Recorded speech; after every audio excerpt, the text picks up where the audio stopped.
Hello friends, कैसे हैं आप लोग? आई होप सभी बढ़िया होंगे। और सबसे पहले तो आप सभी को नए साल की बहुत बहुत शुभकामनाएं। और भाई आप लोग नए वर्ष में आने वाले टाइम में खूब प्रगति करें, उन्नति करें और आगे लाइफ में अपने पेरेंट्स का नाम ऊंचा करें। एक शिक्षक होने के नाते मैं आपसे सभी से यही एक्सपेक्ट करता हूं और आपके फ्यूचर के लिए कई सारी ढेर सारी शुभकामनाएं आपको प्रेषित करता हूं। चलिए, लास्ट टाइम यार थोड़ा सा मैंने आपको देखे लास्ट वीडियो में बोला भी था कि भाई इट मे बी पॉसिबल कि पेरेंट्स घर पे आए हुए हैं, तो उसके कारण मैं थोड़ा सा वीडियोस नहीं बना पाया। And I am extremely sorry for that. But ज़्यादा बातें ना करते हुए हम जो लास्ट टॉपिक हमने जब डिस्कस किया था, we have discuss two of the gates. हमने दो गेट्स को डिस्कस कर चुके हैं हम लोग, एक और गेट और एक एंड गेट। और लास्ट हमने शायद एंड गेट को डिस्कस किया था यूजिंग डायोड। ट्रांजिस्टर को तो हमने स्टार्टिंग में ले लिया था।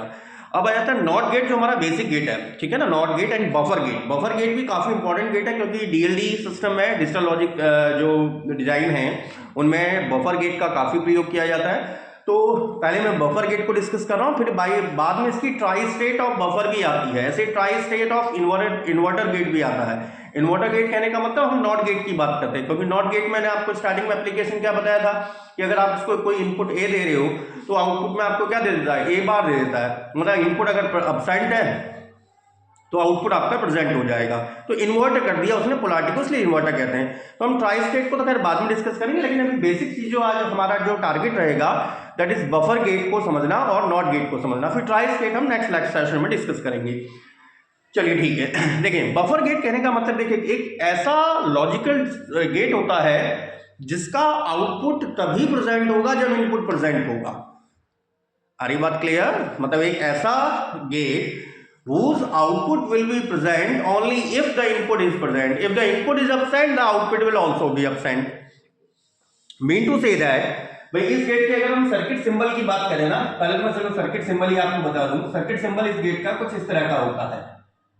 यहां तो आ जाता है आउटपुट y और यहां पर आ जाता है इनपुट a।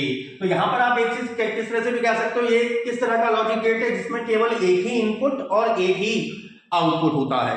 और इनपुट अगर प्रेजेंट है तो आउटपुट भी प्रेजेंट होगा, इनपुट अगर एब्सेंट है तो आउटपुट भी एब्सेंट होगा। अब इसके अगर हम डिजिटल डिजाइन की बात करें, देखिए इस तरह के भाई, अगर मैं इस तरह का एक स्ट्रक्चर ले लूं, ये बल्ब जिस पर हम आउटपुट लेंगे, ठीक है, और यहां मैंने एक सप्लाई सोर्स जोड़ दिया, दैट इज प्लस माइनस। ये बल्ब है जिस पर हम आउटपुट y को ऑब्टेन कर, और ये कोई इनपुट है। अब देखो, इनपुट अगर क्लोज होगा, इनपुट अगर क्लोज होगा तो ही तो बल्ब जलेगा। इनपुट अगर ओपन है तो बल्ब जल जाएगा क्या? नहीं जलेगा ना। तो यहां पर आपको क्या दे रहा है, इनपुट और आउटपुट, मतलब जिसको हम किस पर प्राप्त कर रहे हैं, बल्ब पर प्राप्त कर रहे हैं। तो इनपुट अगर ओपन है तो बल्ब में कोई भी ग्लो नहीं होने वाला, नो ग्लो।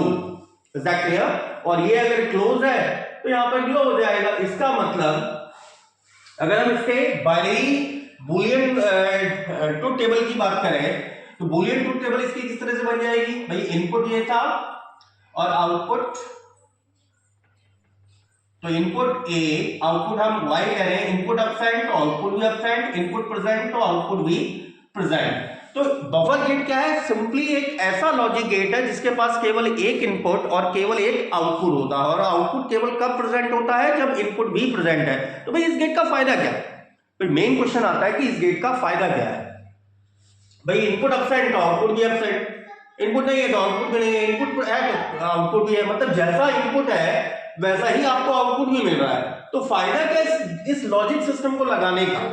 मेन क्वेश्चन यहां पर आता है। देखिए, जो बफर गेट है ना, बफर गेट का बेसिक प्रयोग किया जाता है एक तो सिग्नल एम्प्लीफिकेशन के लिए। सिग्नल एम्प्लीफिकेशन, सिग्नल एम्प्लीफिकेशन कहने का मतलब हो गया क्या कि यहां पर हम वोल्टेज वैल्यू में चेंज नहीं कर रहे हैं। मतलब यहां अगर 2 वोल्ट है तो आउटपुट तो आपको 2 वोल्ट मिलेगा ही, लेकिन ये करंट कैपेसिटी को या करंट वेव फॉर्म को या पावर वेव फॉर्म को इंक्रीज कर सकता है। Is that clear? मतलब सिग्नल का एम्प्लीफिकेशन कर देगा, करंट की कैपेसिटी बढ़ाकर, करंट कैपेसिटी बढ़ा दे या फिर पावर कैपेसिटी इसकी बढ़ा दे, लेकिन वोल्टेज लेवल सेम रखेगा। वोल्टेज लेवल, जिसका वोल्टेज लेवल है, इट विल रिमेन सेम, ये सेम का साइन है, इक्वल कह दिया मतलब ये सेम का साइन है, इट डजंट चेंज, ये चेंज नहीं होगा। तो पहली चीज तो क्या कि, और तो ये सिग्नल एम्पलीफिकेशन की जरूरत क्यों पड़ी है? देखो कई बार हमें क्या होता है ना, एक ही इनपुट को एक इनपुट जब कई सारे लॉजिक गेट को दिया जाता है, मान लीजिए कि मेरे पास यहाँ एंड है, फॉर एग्जाम्पल के लिए आपको समझा रहा हूँ, ये एंड गेट है, इधर और गेट है, और कोई मैंने यहाँ नॉर गेट, नैंड गेट इस तरह से ले लिए, इनपुट ए और बी है। अब यही इनपुट मैं इसको भी दे रहा हूं, यही इनपुट इसको भी दे रहा हूं, यही इनपुट किसी तीसरे गेट को भी दे रहा हूं, तो एक इनपुट कई सारे लॉजिक गेट्स को ड्राइव कर रहा है। तो यहां पर क्या होता है ना, सिग्नल की जो स्ट्रेंथ होती है वो सिग्नल की स्ट्रेंथ डिक्रीज कर जाती है। तो सिग्नल की स्ट्रेंथ मेरी डिक्रीज ना करे, या उसकी करंट कैपेसिटी डिक्रीज ना करे, या पावर का एम्प्लीफिकेशन फैक्टर डिक्रीज ना करे, तो इसलिए हम किस गेट का यूज कर लेते हैं बीच में? Buffer gate. अब जैसे यहां पर मैं बफर गेट अगर यूज कर लूंगा, मान लीजिए यहां पर मैंने बफर गेट लगा दिया, ये ठीक है ना, ये बीच में एरो नहीं है, क्योंकि एरो लगाते हैं तो ट्राई स्टेट वाला आ जाएगा, एरो नहीं है। लेकिन अगर मैं बफर गेट लगा दूं तो इसकी करंट कैपेसिटी इंक्रीज हो जाएगी और वोल्टेज वैल्यू में चेंज भी नहीं आएगा। ऐसे तो कई जगह डिवाइड हो गया। आई बात क्लियर? दूसरा जो इसका यूज होता है, दैट इज सेकेंड यूज होता है इसका इंपेडेंस मैचिंग के लिए, इंपेडेंस मैचिंग के लिए। अच्छा, इंपेडेंस मैचिंग कहने का मतलब, अच्छा इंपेडेंस है क्या? पहले एक समझे, इंपेडेंस को आप एक तरह से समझो ना, रेजिस्टेंस टाइप का या लोड टाइप का, ठीक है ना, रेजिस्टेंस या प्रतिरोध मैचिंग भी आप इसे कह सकते हो, या प्रतिबाधा मैचिंग इसे आप कह सकते हैं।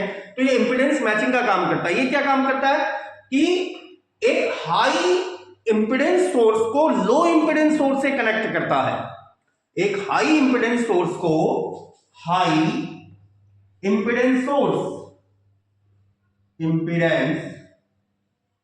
सोर्स को ये कनेक्ट करता है लो इंपेडेंस सोर्स से। अच्छा, अब ऐसा मैंने कैसे कह दिया? क्योंकि ये कोई अलग से नहीं कहा, मैंने बात वही करी है सिग्नल एम्प्लीफिकेशन की। देखो जब ये सिग्नल कई सारे गेट्स के साथ अप्लाई होता है ना, मान लीजिए हमने फिर से एक एंड ले लिया, क्योंकि अभी मैंने एंड ही पढ़ाया आपको, तो मैं केवल एक ही के लिए बात कर रहा हूं, फिर मैंने कोई और गेट ले लिया, या फिर इस तरह से मल्टीपल 10-12 ले लिए, तो ये एक ही इनपुट में कई सारों को ड्राइव कर रहा है ना, तो भाई इसकी सिग्नल की स्ट्रेंथ तो कमजोर होगी। सिग्नल की स्ट्रेंथ कमजोर होगी मतलब यहां इनपुट पर भाई सिग्नल अगर कमजोर दिखाई दे रहा है, मतलब उसको कैसा रेजिस्टेंस मिल रहा होगा? हाई इंपेडेंस मिल रहा होगा, बहुत ज्यादा प्रतिरोध मिल रहा होगा। भाई यही तो आप दिमाग में कंसीडर करेंगे, कोई सिग्नल किसी सिस्टम में कब ट्रैवल नहीं कर पाएगा। जैसे करंट है, इंसुलेटर में कब क्यों नहीं करंट कंडक्ट कर पाती? क्योंकि इंसुलेटर उसको क्या करता है, बहुत ज्यादा हाई रेजिस्टेंस देता है, और कंडक्टर उसको बहुत ज्यादा कम रेजिस्टेंस देता है, कंडक्टिविटी ज्यादा होती है, रेजिस्टेंस कम होता है। तो यहां पर ये काम क्या कर रहा है, हाई इंपेडेंस सोर्स, जो हाई इंपेडेंस वाला सोर्स है उसको किस में कन्वर्ट कर देगा? लो इंपेडेंस वाले सोर्स, मतलब करंट की कैपेसिटी को बढ़ा दिया। लो इंपेडेंस को कम कर दिया मतलब प्रतिरोध कम कर दिया, प्रतिरोध कम कर दिया मतलब करंट की वेव फॉर्म बढ़ गई तुम्हारी। भाई बात क्लियर? तो सेकंड काम इसका क्या रहता है, हाई इंपेडेंस सोर्स को किससे कनेक्ट करना? लो इंपेडेंस सोर्स से कनेक्ट करना। मतलब एक सर्किट का जो एक, मान लीजिए 2 सर्किट है, इस तरह से मेरे पास एक सर्किट ये है, एक सर्किट ये है, तो ये इसके बीच में कनेक्ट करने के लिए ये एक हाई इंपेडेंस सोर्स है, यहां पर वेव फॉर्म आपकी काफी वीक हो गई है, इस वीक वेव फॉर्म को ये स्ट्रॉन्ग फॉर्म में कन्वर्ट करेगा और सेकंड सर्किट से कनेक्ट कर देगा। अगली बात क्लियर? तो सेकंड बात के लिए आपको आ गई होगी समझ में। पहला तो था सिग्नल एम्प्लीफिकेशन के लिए यूज हो रहा है हमारा, दूसरा इंपेडेंस मैचिंग के लिए। और इंपेडेंस मैचिंग भी किस तरह से, क्योंकि करंट जब अगर मेरी वीक हो जाएगी, इसका मतलब ऑब्वियसली दिमाग में ये सोचिए कि करंट वीक होने का मतलब उसको रेजिस्टेंस ज्यादा मिल रहा है, हाई रेजिस्टेंस मिल रहा है, तो हाई रेजिस्टेंस वाले को किसमें भेजेगा? लो रेजिस्टेंस सोर्स से कनेक्ट करेगा। लो रेजिस्टेंस सोर्स मतलब करंट की कैपेसिटी तुम्हारी इंक्रीज कर गई। आगे बात क्लियर? तीसरा, कई जगह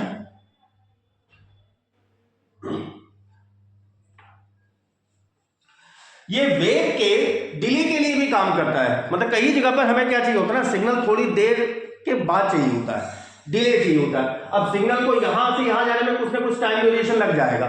मान लीजिए मुझे बल्ब यहां ग्लो चाहिए, उसके बाद यहां चाहिए, ऑन द स्पॉट नहीं चाहिए। ऑन द स्पॉट मैं नहीं चाहता कि आउटपुट मेरे को सब पर एक साथ मिल जाए, मतलब y1 पर भी आउटपुट आए, आउटपुट पर भी y2 पर भी आउटपुट आए, y3 पर भी आउटपुट आए, एक साथ नहीं आए। पहले मैं चाहता हूं y1 जले, उसके बाद चले y2, फिर जले y3, फिर जले y4, फिर जले y5, मतलब जितने गेट हमने यूज किए हैं। तो मतलब मुझे करंट को क्या करना पड़ेगा, डिले करना पड़ेगा ना थोड़ा सा। अरे बात क्लियर। तो कई बार हम करंट को डिले करने के लिए, सिग्नल को डिले करने के लिए भी बफर गेट का यूज कर लेते हैं।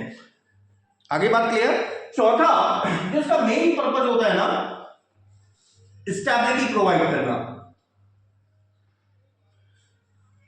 एम्प्लीफिकेशन के थ्रू करंट को जो है सिग्नल को स्टेबिलिटी प्रोवाइड करना विदाउट एनी चेंज या ensuring that there should be no loss in the actual form of the signal. मतलब यहां पर ये इंश्योर होना जरूरी है कि जो सिग्नल की एक्चुअल फॉर्म है उसमें कोई चेंज ना हो। इसका मतलब उसमें डिस्टॉर्शंस ना हो या उसमें कोई कमियां ना आ जाए आपके ड्यूरिंग द वर्क, और लोड पर वो इफेक्टिवली काम कर सके, किसी भी लोड पर इफेक्टिवली वो क्या कर सके, वर्क कर सके। तो इसका जो मेन काम है ना वो क्या है, स्टेबिलिटी प्रोवाइड करना। डिले तो कई सर्किट्स में हम यूज कर लेते हैं इसका, जब मुझे क्या चाहिए होता है, हम चाहते हैं कि यार सिग्नल मेरा थोड़ी देरी से आए, क्लियर। या फिर आप ये एक चीज आप ये सोचो, मान लीजिए किसी सिग्नल को फॉर एग्जांपल किसी सिग्नल को ए गेट यहां लगा हुआ है, ए गेट यहाँ, ये एंड गेट नहीं बोल रहा हूं मैं, केवल ये बोल रहा हूं कि ये गेट 1 है, ये गेट 2 है, ऐसे गेट 3 है। अब यहां से लेके यहां तक जाना है इसके। अब ये सिग्नल अगर यहां से लेके यहां तक एक लंबी दूरी ट्रैवल कर रहा है तो सिग्नल की स्ट्रेंथ तो वैसे ही कमजोर हो गई यार। आगे बात क्लियर। जैसे हम लोगों के साथ होता है, अगर मैं यहां से लेके बहुत लंबा 10-12 किलोमीटर पैदल जाऊं तो मेरी स्ट्रेंथ तो वैसे ही वीक पड़ जाएगी ना। तो बीच में मुझे क्या लेनी पड़ेगी, एनर्जी ड्रिंक लेनी पड़ेगी। तो एनर्जी ड्रिंक मेरे बॉडी के आकार में चेंज नहीं करेगी। अरे बात क्लियर। मतलब सिग्नल एम्प्लीफिकेशन का अर्थ वही होता है, मेरे बॉडी के आकार में चेंज नहीं करेगी, हाँ, लेकिन मेरे बॉडी के एनर्जी को या मेरे बॉडी के एनर्जी पावर को वो क्या कर देगी, रेजअप कर देगी। वही चीज है कि करंट या पावर को क्या कर देना, रेजअप कर देना, लेकिन वोल्टेज लेवल को चेंज नहीं करना। तो 2 वोल्ट अगर इनपुट है तो 2 वोल्ट ही आउटपुट आएगा, लेकिन करंट कैपेसिटी और पावर कैपेसिटी आपकी क्या कर जाएगी, एक ग्रो अप कर जाएगी। तो सिग्नल जब मेरी एक लॉन्गेस्ट डिस्टेंस ट्रैवल कर रहा है तब भी हम यूज करते हैं, या फिर सिग्नल एम्प्लीफिकेशन के लिए यूज कर ले रहे हैं, जो मैंने आपको बताया वोल्टेज लेवल में चेंज नहीं, लेकिन करंट और पावर को एम्प्लीफाई करने में यूज होता है। इंपेडेंस मैचिंग क्यों भाई, जब यहां पहुंचेगा सिग्नल, इसका मतलब वो वीक सिग्नल है, मतलब रेजिस्टेंस को ज्यादा मिल रहा है, आसानी से तो प्रोपेगेट कर नहीं पाएगा। तो हाई रेजिस्टेंस मिल रहा है तो उसको किससे, दूसरे कौन से सेकंड सर्किट से अगर मुझे जोड़ना है तो उसको एक लो इंपेडेंस वाले रीजन में भेजना है, लो इंपेडेंस सोर्स से कनेक्ट करने के लिए।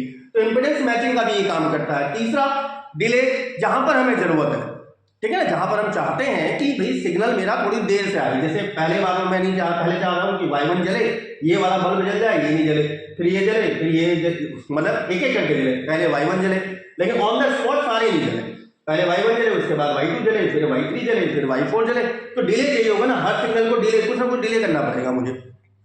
तो करंट तो एक साथ पहुंचेगी। अगर मैं सीधा बफर भेज दूं तो बफर क्या करेगा, उसमें एम्पलीफाई करके भेज देगा तुरंत, सिग्नल की स्ट्रेंथ में कमजोरी आने नहीं देगा, सारे के सारे एक साथ चला देगा। तो डिले चाहता हूं मैं तो बफर करके भेजूंगा, तो आप आसानी से क्या मिलेगा, पहले Y1 चल रहा है, फिर Y2 चल रहा है, फिर Y3 चल रहा है, फिर Y4 चल रहा है, तो एक आपको पैटर्न मिलेगा लाइटों का। आ रही बात क्लियर। तो यहां पर डिले के लिए भी हम इसका यूज कर लेते हैं बफर गेट्स का। स्टेबिलिटी, भाई सबसे मेन काम होता है इसका सिग्नल को स्टेबल बनाना, क्योंकि सिग्नल एक तो लंबी दूरी ट्रैवल करता है, कई सारे गेट्स के साथ ड्राइव कर रहा है एक साथ, ठीक है, जिसके कारण सिग्नल की स्ट्रेंथ क्या हो जाती है, कमजोर हो जाती है। तो इसका मेन पर्पज होता है ये इंश्योर करना कि सिग्नल की स्ट्रेंथ में ना कोई कमी आए, ना ही उसमें कोई डिस्टॉर्शंस डेवलप हो, हाँ उसकी एनर्जी या पावर या करंट कैपेसिटी को वो क्या कर दे, ग्रो अप कर दे, लेकिन वोल्टेज लेवल में कोई भी कन्वर्टेशन ना करे। मतलब जो बूलियन डिजिट्स है, बूलियन लेवल अगर 0 है तो वो 0 ही बना रहेगा, बूलियन लेवल अगर 1 है तो वो 1 ही बना रहेगा। मतलब सिग्नल अपसाइड है, 0 वोल्ट है तो यहाँ 0 वोल्ट ही मिलेगा, यहाँ 10 वोल्ट है तो यहाँ 10 वोल्ट ही मिलेगा। मतलब ये इनपुट और ये आउटपुट। Is that clear. बाद में बात करते हैं फिर इसके सर्किट स्ट्रक्चर के बारे में। चलिए, क्योंकि एग्जाम में तो भाई आपको डिफाइन करना होगा, तो डिफाइन करने के लिए मैंने थोड़ा बहुत उसको लिख दिया है। तो बफर गेट जो मैंने आपको बताया भी था क्या है, buffer gate is a logical electronic circuit, एक ऐसा लॉजिकल इलेक्ट्रॉनिक सर्किट है which is used for signal amplification, जिसका यूज हम किस लिए करते हैं, सिग्नल एम्प्लीफिकेशन के लिए करते हैं। और ब्रैकेट में मैंने लिखा है current oblique power capacity, current या पावर कैपेसिटी को एम्प्लीफाई करने के लिए without any change in voltage level. Voltage level में कोई चेंज नहीं आना चाहिए, मतलब लॉजिकल लोड में कोई चेंज नहीं आना चाहिए। मतलब बूलियन 0 है तो 0 ही रहेगा, 1 है तो 1 ही रहेगा।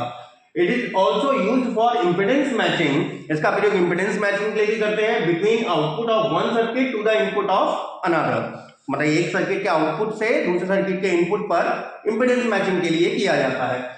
इट हैज, इसके पास केवल क्या था, एक इनपुट और एक ही आउटपुट है। It has only one input and one output, और इसका लॉजिकल डायग्राम का किस तरह से रिप्रेजेंट कर रहे थे।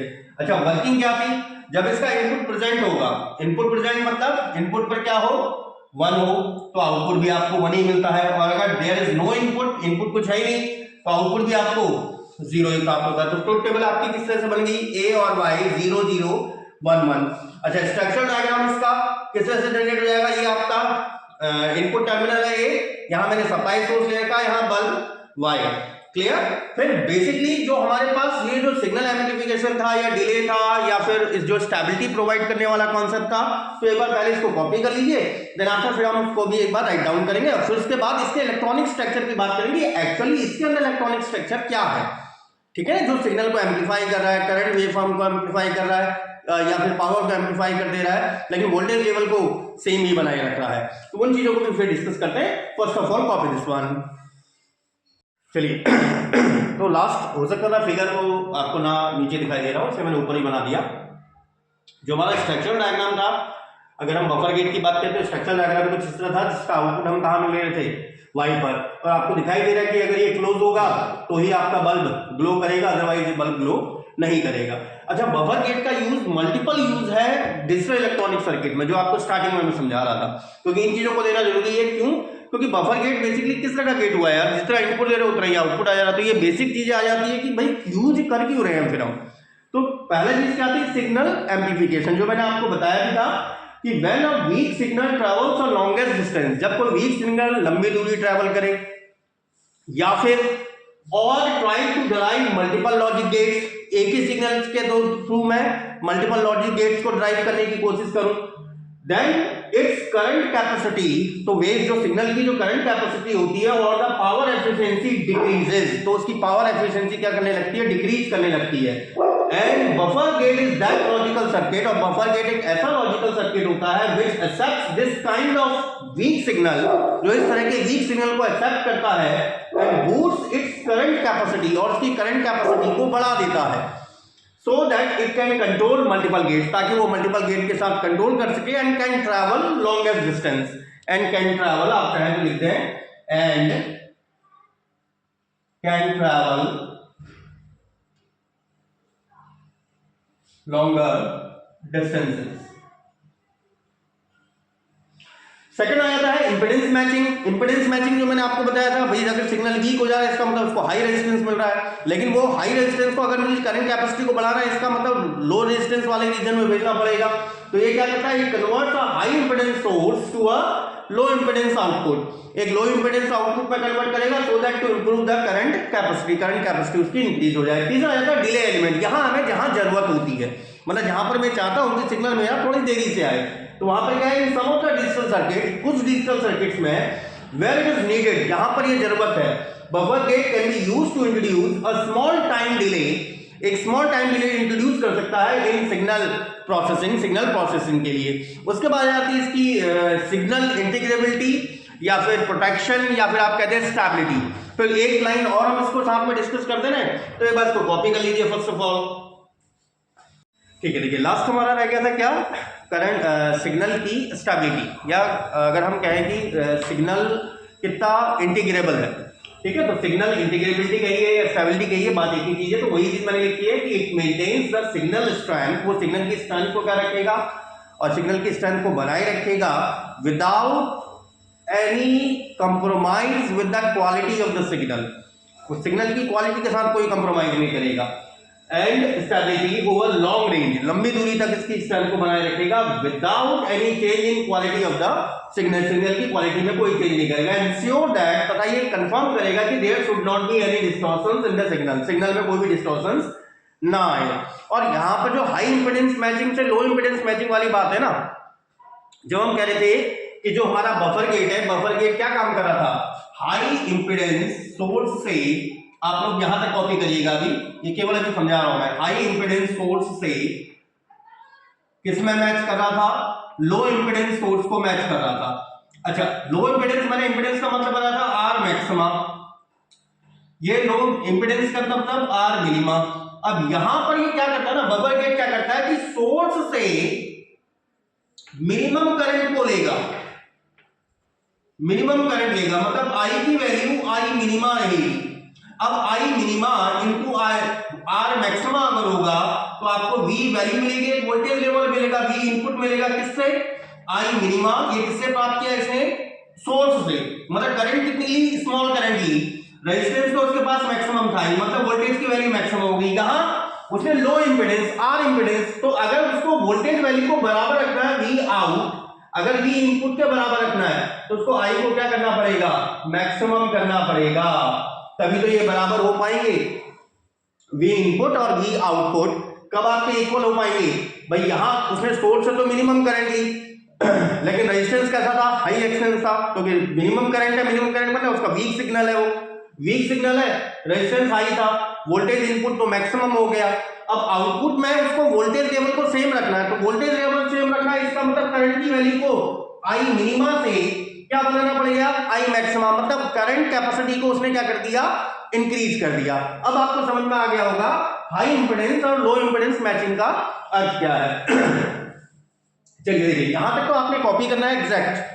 फिर आपका आता है that's the circular structure of buffer gate. अच्छा, बफर गेट के सर्कुलर स्ट्रक्चर को अगर हमें स्टडी करना है ना, तो थोड़ा सा थिंक करें, क्योंकि हमने ट्रांजिस्टर की हेल्प से ही और गेट को भी बनाया था, एंड गेट को भी बनाया था, और ट्रांजिस्टर में मैंने आपको बेसिकली हम एनपीएन ट्रांजिस्टर को लेके चले थे, क्योंकि ज्यादातर जो कमर्शियल यूज है वो एनपीएन ट्रांजिस्टर का किया जाता है। क्यों, ये भी बता चुका हूं मैं, केवल रफली रिपीट कर दे रहा हूं, क्योंकि एनपीएन ट्रांजिस्टर में majority charge carriers free electrons होते हैं, पीएनपी में मेजॉरिटी होल्स होते हैं, जबकि होल्स गति नहीं करते, वो कौन गति कर रहे होते हैं, बाउंड इलेक्ट्रॉन मोशन कर रहे होते हैं, बधे हुए इलेक्ट्रॉन, और हमें लगता है कि होल्स मोशन कर रहे हैं, ठीक है, तो फ्री इलेक्ट्रॉनों का मोशन ज्यादा इजी है, इसलिए हम ज्यादातर एनपीएन ट्रांजिस्टर का यूज करते हैं। ऐसा नहीं कि पीएनपी से नहीं बना सकते, बना हम पीएनपी से भी सकते हैं। अच्छा, जो एनपीएन ट्रांजिस्टर का केस था, अगर आपको थोड़ा बहुत रिमेंबर्ड है तो अभी आपको केवल कॉपी करना है, पहले मैं उस चीज को समझाऊंगा। देखो, एनपीएन ट्रांजिस्टर के केस में क्या था भाई, इस तरह से आपका ट्रांजिस्टर 3 टर्मिनल एक डिवाइस होती है,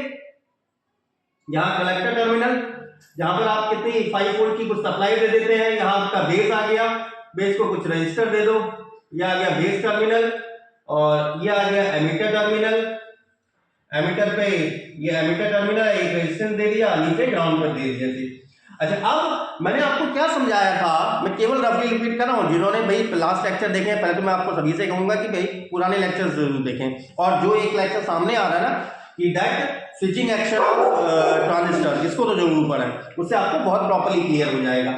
अच्छा, अब देखें, अगर आप बेस को कोई पोटेंशियल प्रोवाइड नहीं कर रहे हो, तो आपने कलेक्टर टर्मिनल को 5 वोल्ट की सप्लाई दी है ना, यहां से कलेक्टर टू एमिटर किसी भी प्रकार की करंट का कोई फ्लो नहीं होता if there is no potential given to the base, अगर बेस को कोई पोटेंशियल नहीं दिया गया है।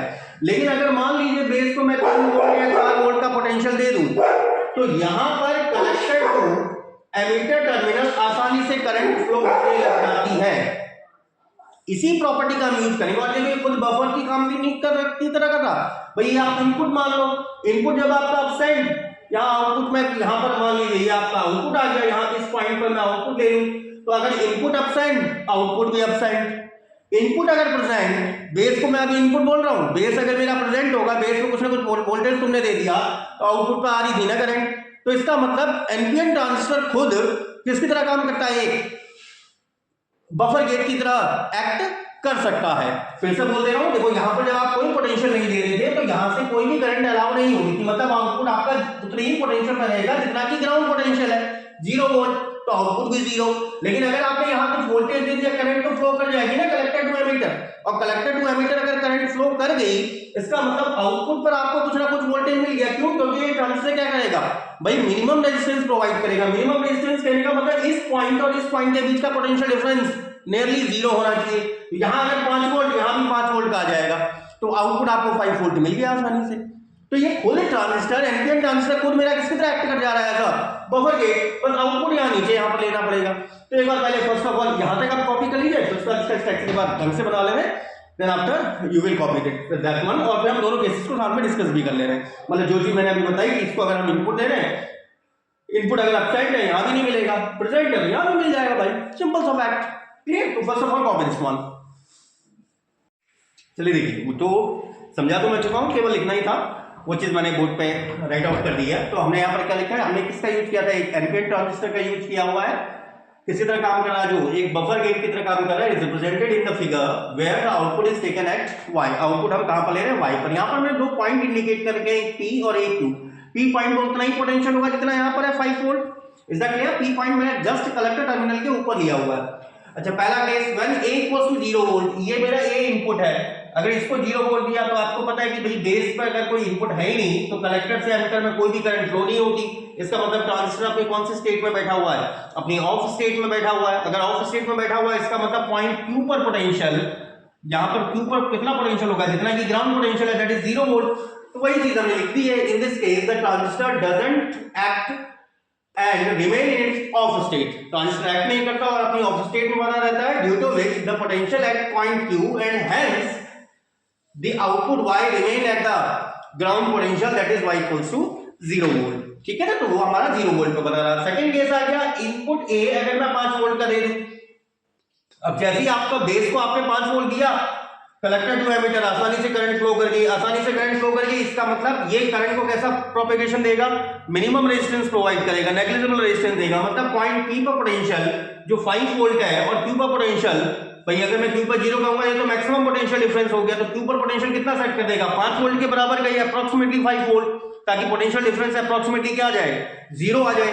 तो Q पर अगर 5 वोल्ट का पोटेंशियल डिफरेंस आएगा, आउटपुट भी आपको 5 वोल्ट क्यों मिलेगा। और मैं यहाँ पर दोबारा बोल रहा हूँ, अगर यहाँ पर रेजिस्टेंस R है, यहाँ पर 5 वोल्ट का पोटेंशियल है, यहाँ पर 0 वोल्ट का डिफरेंस है, यहाँ पर अगर करंट I फ्लो हो रही है तो कितनी करंट फ्लो होगी, I उतनी करंट फ्लो होगी कि उस करंट और इस रेजिस्टेंस का प्रोडक्ट किसके बराबर हो, इनके potential difference 5 minus 0 that is 5 volt के इक्वल हो।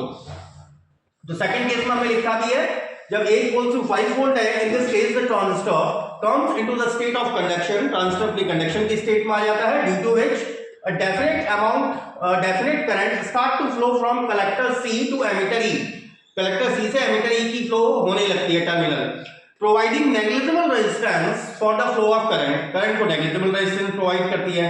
Hence the potential difference between point P and Q, जिस कारण से पॉइंट P एंड Q के बीच का पोटेंशियल डिफरेंस बिकम अप्रोक्सीमेटली 0, वो लगभग 0 के बराबर हो जाता है, नियरली 5 वोल्ट के आसपास का आ जाता है। That is the potential at point Q is setted up to plus 5 volt. मतलब कितना पॉइंट पोटेंशियल सेटअप हो गया उस पे, प्लस 5 वोल्ट का पोटेंशियल सेटअप हो गया।